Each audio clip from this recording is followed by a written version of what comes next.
Sziasztok! Hármas kapcsolati kirakást csinálok, talán már látjátok a kirakat lapokból. Az én olvasatomban van egy életvitelszerűen együtt élő pár, és van egy másik páros, ahol a harmadik személy beérkezett, és a középső személy mind a két kapcsolatban ugyanaz. Így van három személy, hármas kapcsolat, és az ő jelenlegi életükről, gondolataikról, érzéseikről kérdezősködöm, úgyhogy bele is kezdünk, jó? Megnézzük, hogy mi újság abban a kapcsolatban, ahol együtt élnek, mit tudhatunk meg az ő kapcsolatukról, milyen az ő kapcsolatuk, akik együtt élnek.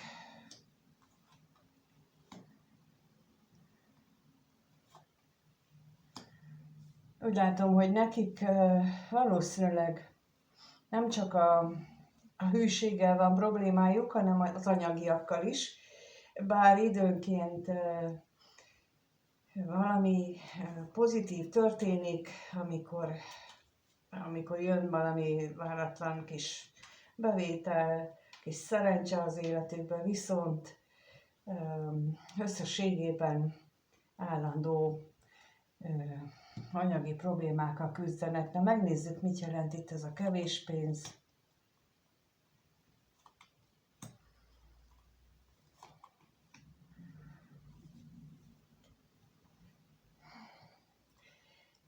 Lehetséges, hogy az ő esetükben azt sem tudják eldönteni, hogy most mit csináljanak, hogyan kezdjék újra kezdjék egyáltalán ezt a kapcsolatot.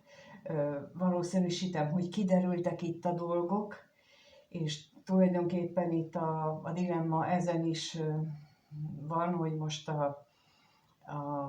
az újrakezdésen, ahol gyerekek vannak, akkor a gyerekek miatt gondolják azt sokan, hogy de hát ha miattuk, hát egybe kell lenni, és sokszor találkozom olyannal is, hogy a felnőtt gyerekek is, hát ugye a szülőktől elvárják, hogy ők legyenek együtt, és bele sem gondolnak, hogy ha ők lennének, vagyis hogy ők a saját életükben meg nem így gondolkodnak, tehát hogy ilyen is lehet itt ebben a bizonytalanság mögött, amíg megnézzük a veszteséget.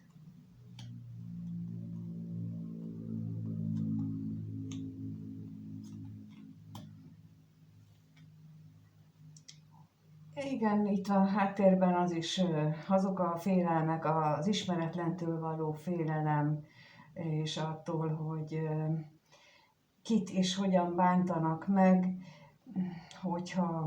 tehát itt a döntés a bizonytalanságnál, illetve az anyagiak miatt, hogy nincsen elég, amennyire szükségük lenne, amiatt is vannak itt nehézségek, és talán abba is belegondoltak, ha így sem elég, akkor hogyan lenne elég külön-külön, ami sok esetben megoldódna egyszerűen. Megnézzük akkor a másik kapcsolatban, hogy mit tudhatunk meg a másik kapcsolatban lévőknél, hogy vannak ők, mi a helyzet náluk, hogyan áll az ő kapcsolatuk, hogy van az a másik a kapcsolat a középső személy és a harmadik személy között, mi van ott.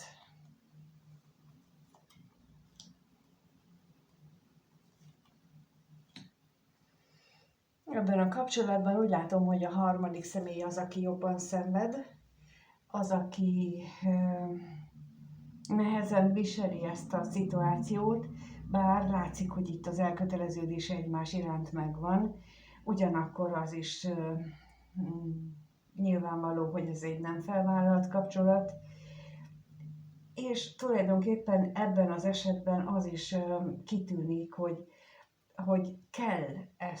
végig kell ezt szenvedni. Tulajdonképpen valószínűleg neki is szüksége van ahhoz, hogy az a saját mélyére, belsejébe belenézzen, illetve a másik személynek is, lehet, hogy tehát a középső személynek is a abban a másik kapcsolatban van még teendője, de megnézzük, hogy mit jelent itt a szomorúság.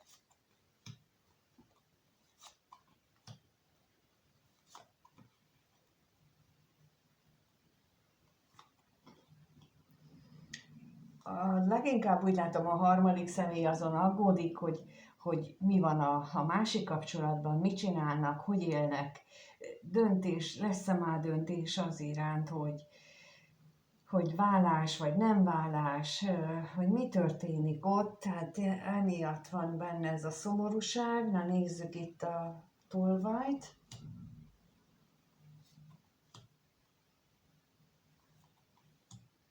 Olyan, minthogyha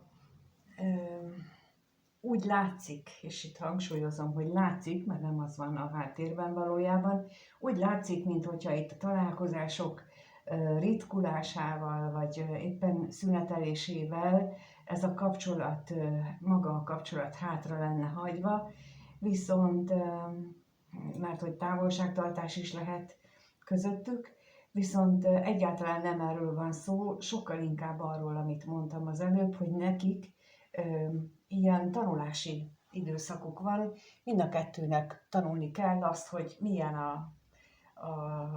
az ő saját élete, miért van hármas kapcsolatban valaki esetleg újra, vagy még mindig, miért tart ki, mi az, amivel nem akar szembenézni, és a középső személynek is tulajdonképpen azért van még ebben a kapcsolatban, mert ő sem nézte meg magában, hogy miért van szüksége egy harmadik személyre, és miért nem intézi el otthon, vagy miért nem lép le onnan. Tehát, hogy itt, hogy döntse el.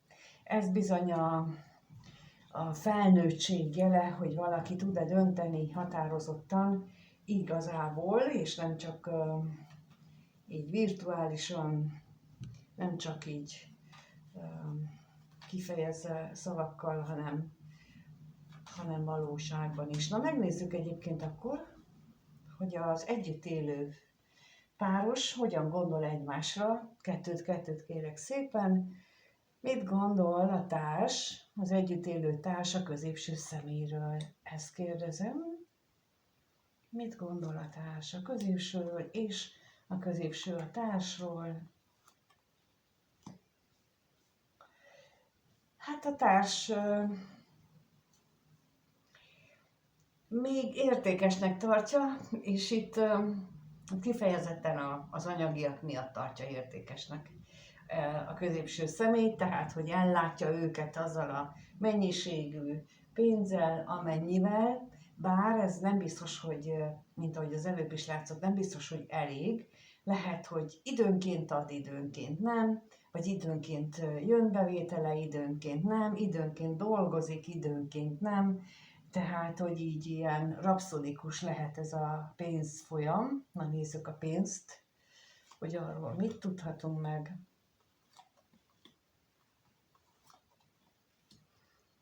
És a váratlan örömről.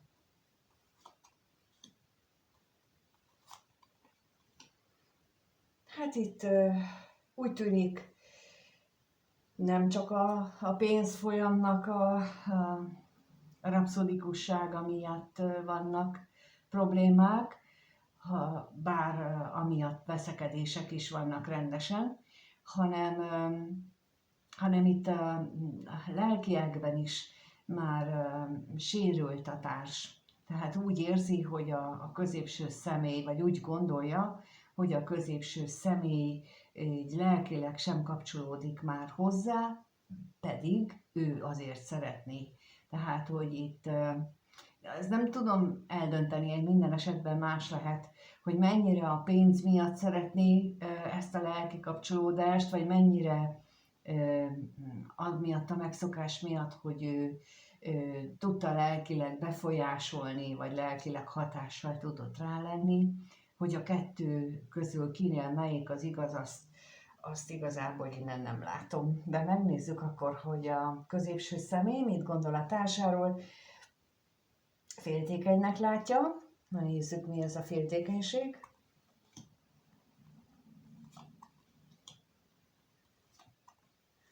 és az özvegyasszony.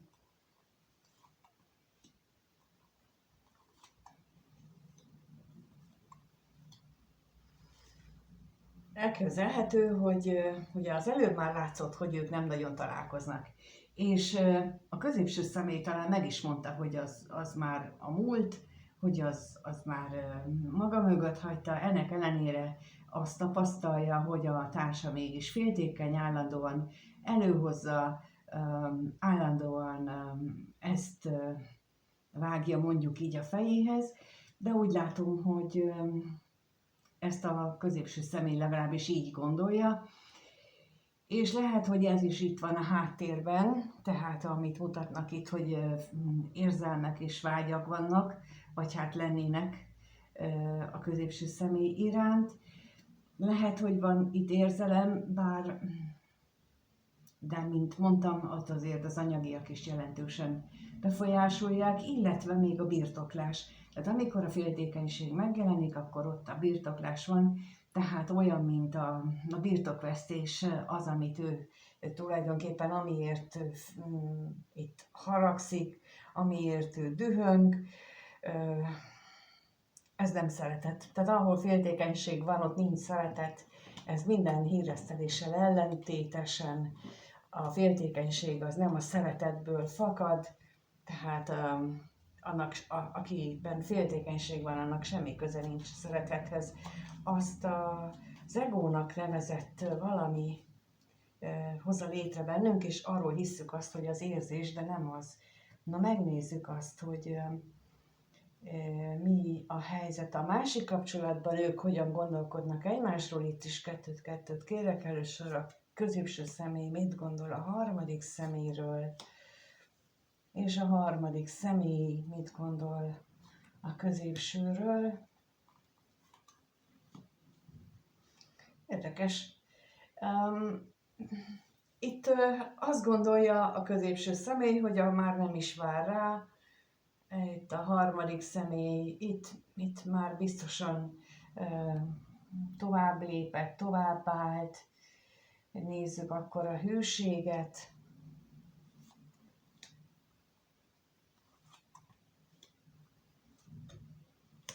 És a kevés pénzt, vagy a veszteséget.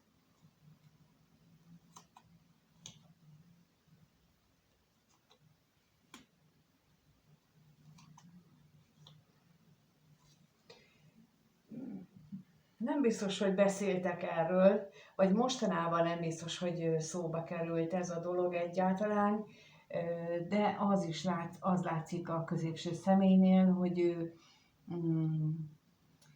ő úgy látja, hogy itt volt egy lehetőség neki, amit ő elszúrt, így a harmadik személlyel kapcsolatosan, és lehet, hogy akár az utolsó beszélgetésnél, vagy az utóbbi alkalmak során olyan nem volt elég határozott, nem fejezte ki elég határozottan, hogy ő mit szeretne, és most bizonytalan, hogy vajon a kitartás megvan-e még a harmadik személyben. Miközben a harmadik személy pedig azt gondolja, hogy itt a kettejük között valamiféle szakadás történt. Nézzük lelkészt.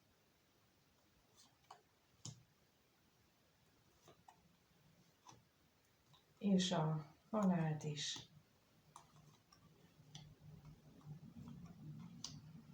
Mert itt megint azt érzem, hogy mert ez a távolság, ami köztük van, ez olyan furcsa az ő számára, olyan értelmezhetetlen, megmagyarázhatatlan, ahogyan viselkedik a középső személy, és ebből ő arra a következtetésre jutott, hogy itt a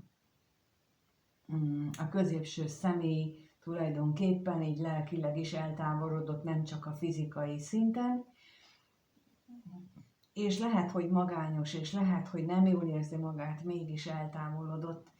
És akkor itt azt szeretném mondani, hogy a harmadik személy részéről már több alkalommal is megpróbáltam fölhívni a figyelmet arra, hogyha ő ugyanúgy féltékenykedik, mint a társa, akkor nincsen oka a középső személynek lecserélni egy meglévő kapcsolatot egy bizonytalanra. Tehát, hogy itt a harmadik személynek pontosan azért jöhetett be az életükbe, mert ő teljesen más volt, mint az előző, és ezt érdemes megnézni. Ha nézzük akkor, hogy milyen érzések vannak az együtt élő kapcsolatban, a társ mit érez a középső személy iránt, 2 kérek, milyen érzése van, és a középső személy a társ iránt mit érez. A társ részéről túl sok agyalás van, úgy látom. Na, megnézzük, hogy miről szól ez az agyalás, gondolatra kérek.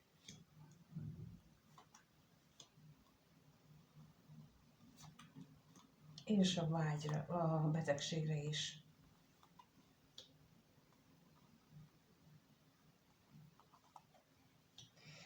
Itt az agyalás, a féltékenység, itt most ez jelenik meg, a féltékenység az agyalás hátterében, hogy nem tudja, hogy most akkor tényleg mi van a középső személy és a harmadik személy között, mikor hazudik neki, mikor nem hazudik.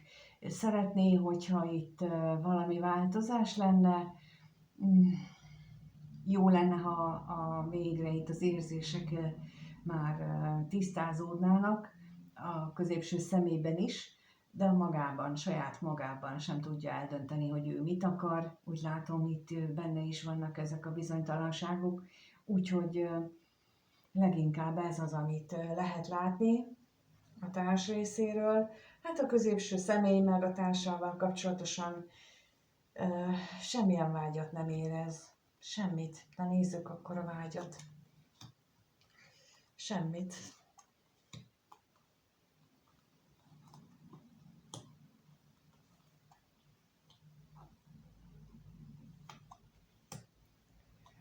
És a halálra is kérek.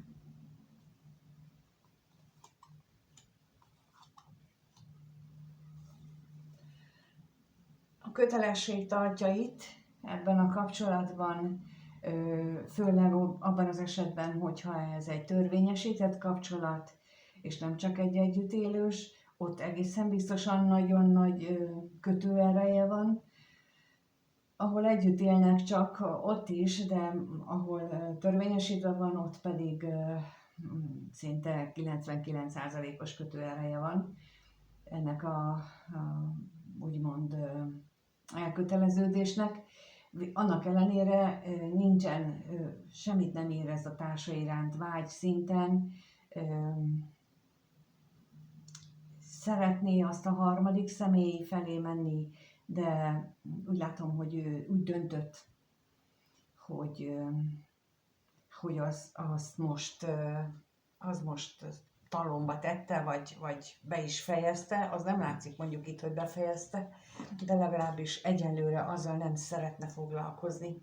Megnézzük akkor, hogy mit éreznek a másik kapcsolatban egymás iránt, milyen érzések vannak, ott kettőt kérnek szépen. Először a középső személy mit érez a harmadik személy iránt, és a harmadik személy a középső személy iránt. Hát a középső személy, mint ahogy az előbb is mondtam, hogy ő tulajdonképpen valahogy úgy döntött magában, hogy akkor az vége, az a kapcsolat, lezárt minden. Itt is az jelenik meg, hogy igyekszik a körülményekre hárítani ezt a döntést, hogy azért, mert a körülmények, de hát valójában nem csak erről van itt szó. Na, nézzük a örvendezést, a váratlan örömöt, mindegy, és az ellenséget. Igen, tehát, hogy a körülmények, az otthoni körülmények miatt ő úgy gondolja, hogy ebből ez a kapcsolat így most nem. Függetlenül ettől, hogy ő mit gondol, azért időről időre eszébe jut, hogy neki ez a harmadik személy az egy nagyon-nagyon értékes valaki, Tehát, hogy ő nagyon-nagyon vágyik rá. És a harmadik személy pedig ott van, hogy ő még mindig nagyon oda van a középső személyért, de itt az utazásra kérek először.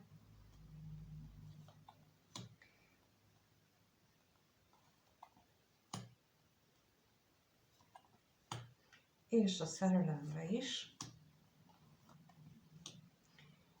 És ezért időnként jócskán dühöng magában azért, hogy még miért van benne mindig ez az érzés, miért nem tudja elengedni, miért ragaszkodik még mindig ehhez a kapcsolathoz, és egyébként mikor jön már az a középső személy. Ebben az esetben itt csak azt tudom javasolni, hogy ezeket a késztetéseket, ami ezt hozza elő, azzal lehet lecsitítani, hogy engedjük már meg a középső személynek azt, hogy ő neki legyen szabad élete és gondolata, mert mint az előbb is mondtam, ha ugyanazt tapasztalja a harmadik személy részéről, ugyanazt a elvárásokat, akkor ő nem fog jönni. Nincs miért. Tehát itt tudjátok, amikor a homok van a kezünkbe, és akkor így szorítjuk, akkor minél inkább szorítjuk össze a kezünket, annál több homok megy ki a kezeink között, vagy víz, és ezt kell megtanulni, hogy elengedni, és kinyitni a markunkat, és ott marad bent a homok, és akkor így az energia tudja visszahozni a középső szemét, ha ez a cél. De ez nagyon nehéz megtanulni a harmadik személynek, de úgy látom, hogy ez lenne a feladat. Na, megnézzük közben akkor, hogy hogyan alakul az együtt élő kapcsolata a következő 1-2 hétben, mit tudhatunk meg az ő kapcsolatukról, hogyan alakul az ő kapcsolatuk. A következő 1-2 hétben láthatóan nem fognak javulni a helyzetek, sem a napi szituációkban, sem úgy általában véve, és mivel itt középre az állandóság jött ki, ezért azt hiszem, hogy nekik karmikus adósságuk van, amit muszáj letörleszteni egymással szemben, és méghozzá úgy kell letörleszteni, hogy a múltat kell nekik feldolgozni. Nagyon gyakran van az, hogy azért is találkoznak ők, mert hogy ezt az adósságot le kell törleszteni, de nem ezzel töltik az életüket, hanem még többet halmoznak fel, és hogyha például már lehet, hogy az előzőt le tudták volna, de ebben az találkozásban, vagy ebben az együttélős időszakban hoztak, akkor ez jelentheti azt is, hogy most, akkor a mostanit is még pluszba le kell dolgozni, és addig nincs külön menetel. Na, nézzük itt a kevés pénzt.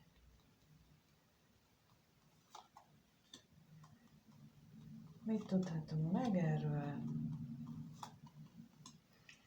Mert ugye az elején is az látszott, hogy az anyagi bizonytalanság az ott van ebben a kapcsolatban, és úgy nézem, hogy a következő időszakban is meg lesz, és tulajdonképpen erről nem nagyon lesz beszélgetés, mert kerülik a vitát, kerülik az összeütközést.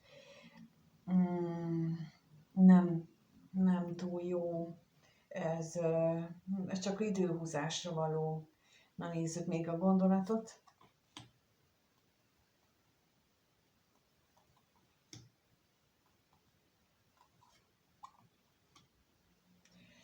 Itt megint az jön, hogy a gyerekek miatt a kapcsolat mellett kitartani.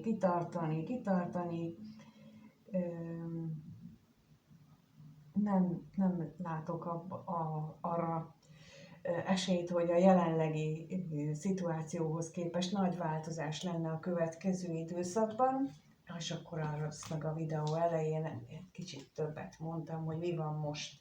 És megnézzük a másik kapcsolat, hogyan alakul a következő 1-2 hétben. Lássuk, hogy hogyan alakul a másik kapcsolat a következő 1-2 hétben, mi lesz ott abban a kapcsolatban.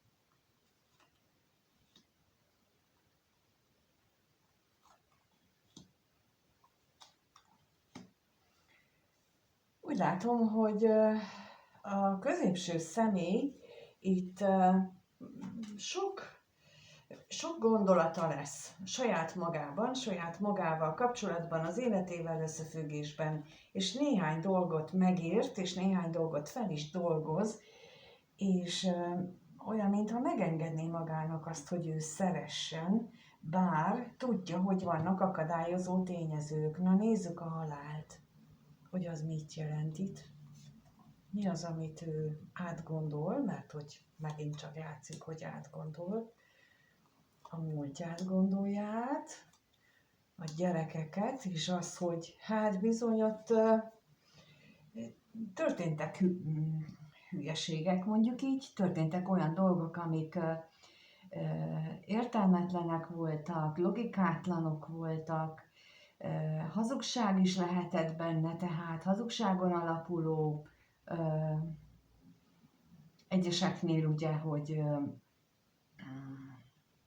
nem minden igaz a gyerek származását illetően, vagy nem minden igaz a körül, ahogyan a gyermektervezés történt, úgyhogy itt ilyenek is kiderülhetnek. Na de megnézem az utazást, mert ez itt nagyon érdekel engem, az mindig, ugyanis az a fizikai síkon leginkább megmutatkozó valami.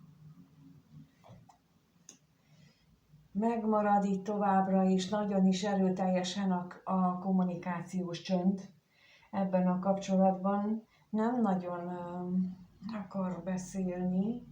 Na nézzük még az ellenséget.